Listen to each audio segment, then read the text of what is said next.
రామాయణ సంకటే వెళ్దామని కేంద్రం లేఖ రాస్తే స్పందించారు మూర్ఖుడి నువ్వు. మళ్ళీ నాకేడ పేరు వస్తుందని భయపడి నువ్వు 400 కోట్లు ఇస్తాను. ఏమైంది? ఒక్క పైస ఇయ్యలే. ఆంజనేయ స్వామి కొండగట్ట అంజనకు 100 కోట్లు ఇస్తాను, ఒక్క పైస ఇయ్యలే. సిరిసిలకు వచ్చిన పార్క్ స్ట్రక్చర్ తీసుకుపోయి వరంగల్ షిఫ్ట్ చేస్తావు. నీ కొడుకే శుద్ధ పూసరగా మాట్లాడుతున్నాడు.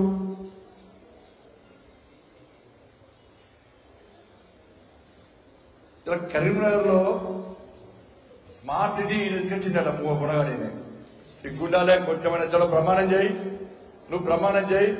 ఇలా స్మార్ట్ సిటీ నిధులు నేను డైవర్ట్ చేయలే, నేను కేంద్రం ఇచ్చిన స్మార్ట్ సిటీ నిధులు డైవర్ట్ చేయలే, నేను మ్యాచింగ్ గ్రాండ్ టైంకి ఇచ్చినా అని చెప్పి నువ్వు ప్రమాణం చేయి.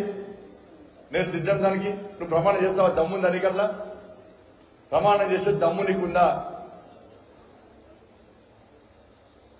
నేను కొట్లాడిన తర్వాత 196 కోట్ల రూపాయలతో పాటు మ్యాచింగ్ గ్రాంట్ ఇచ్చిన విషయం వాస్తవం. మినిట్స్ లో రికార్డ్ అయింది మినిట్స్ లో. అది నోరా తాటి మంటలు అర్థం కాదు. చి చి చి చి చి చి చి చి. ఇంకా నీ బుద్ధి మారాలి, ఇంకా నీ ముఖ్యమంత్రి అనుకుంటున్నావు. నిన్ను నమ్ముతా అబ్బో నువ్వు కొంపలు ముంచి చల్లని పట్టతోని తడి పట్టుతో గొంతు కోసే రకం నువ్వు నీ కుటుంబం మొత్తం. వినోద్ రావట 8% ఓట్లతో రాజకీయం గెలుతాడట. చలో నేను ఒకటే చెప్తున్నా, వినోద్ రావు గారు గెలిస్తే నేను రాజకీయ సన్యాసం తీసుకుంటా. మరి బీఆర్ఎస్ పార్టీ ఓడిపోతే నేను గెలిస్తే నువ్వు రాజకీయ సన్యాసం తీసుకుంటావా? చలో సిద్ధం. మరి నీ సర్వేలు కూడా వచ్చిందే చెప్పిన వల్ల నేను సిద్ధం దానికి. ఇలా గెలవడానికి నిన్న కన్వేర్కి వచ్చి ముస్లిం అందరూ ఒక్కటి కావాలన్నట. ఎందుకు ఒక్కటి కావాలంటే బండి సంజయ్ ఓడగొట్టాడు అనమాట.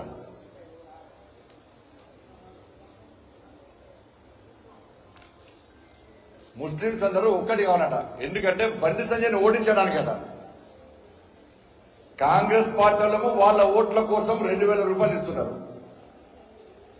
బీఆర్ఎస్ పార్టీలము ఒక్క ఓటుకు 1000 రూపాయలు ఇస్తున్నారు వాళ్ళ ఓట్ల కోసం. వాళ్ళు ఒక్కటై నన్ను ఓడగొట్టాలట. దానికోసమే కన్వెన్కి వచ్చింది ఆయన. ఎవరి కోసం? ముస్లింలందరినీ ఒక్కటి చేయడానికి ఆయన వచ్చినట. ఇవాళ మీకు వినిపిస్తా, మీకు ఒక్క నిమిషం సమయం ఏంటి అన్నది. బిడ్డ నిన్ను విడిచిపెడతాను.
ఇది కేసీఆర్ సారు మాటలు.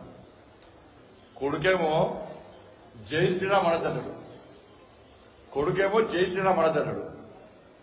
కాంగ్రెస్ లో రాము నక్షత్రం తీసుకోవద్దన్నాడు, రాముల వారి గుడి కాదన్నాడు. కేసీఆర్ సార్ ఏమో కన్వేర్కి వచ్చి మొన్న హైదరాబాద్ పులివర ప్రసాదం తిడతాడు, పేర్లు వేస్తాడు, రాముల వారి అక్షంతలు వేస్తాడు.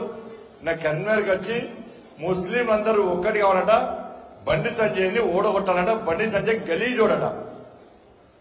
నీ అంత గలీజోడు ప్రపంచంలో ఇవ్వలేడు. నీ అంత ఫాల్తు రాజకీయాలు చేసేవాడు దేశంలో ఇవ్వలేడు. నీ ఫాల్తు రాజకీయాలు చూస్తే ఇలా తెలంగాణ ప్రజలు చీతూ అంటే పోయిన ఫామ్ హౌస్ లో పడ్డావు. ఇలా మళ్ళొచ్చి నీ అభివృద్ధి గురించి మాట్లాడు. నువ్వు కరీంనగర్ పార్లమెంట్ ఏ విధంగా అభివృద్ధి చేస్తావో మాట్లాడు. ఏ విధంగా మోసం చేస్తావో మాట్లాడు. ఇలా నేను ఏం అభివృద్ధి చేస్తావో మాట్లాడుతున్నా. నరేంద్ర మోడీ గారి గొప్పతనమైందో మాట్లాడుతున్నా. మాకు ఎందుకు ఓటేయాలో మాట్లాడుతున్నా. ఎక్కడ మత ప్రస్తావన చేయలే నేను.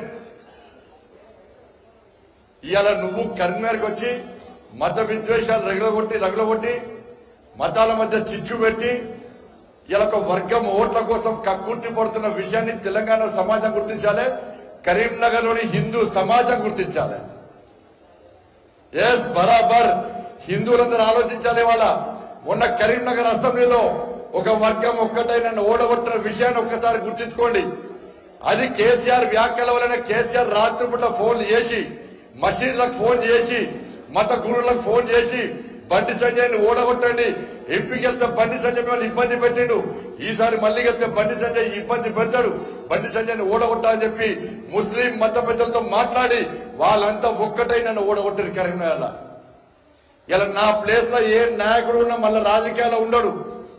నా ప్లేస్ లో ఏ నాయకుడున్నా హిందూ ధర్మం గురించి మాట్లాడాడు.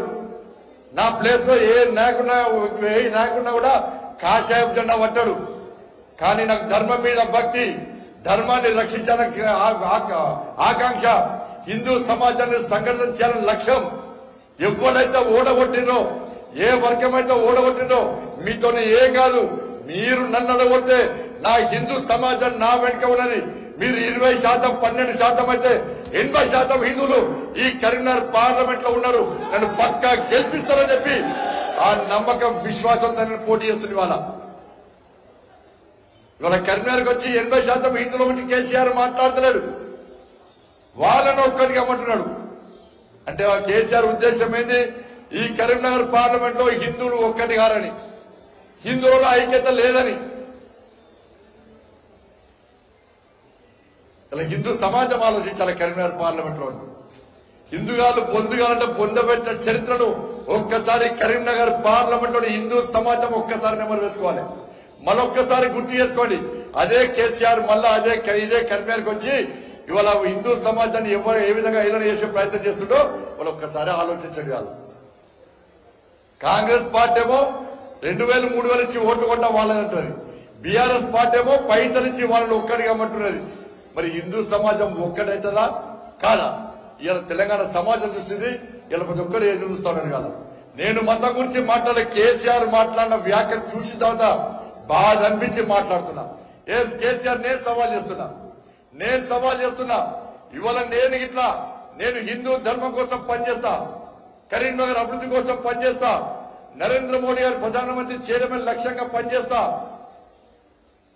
నేను 80% హిందువులు ఓట్ బ్యాంక్ గా మారి పక్కా నన్ను గెలిపిస్తారని చెప్పి నేను అనుకుంటున్నా. నాకు ఆ విశ్వాసం నమ్మకం ఉంది. ఆ విశ్వాసం నమ్మకం నాకుంది. ఇలా నువ్వు ఇట్లా నీ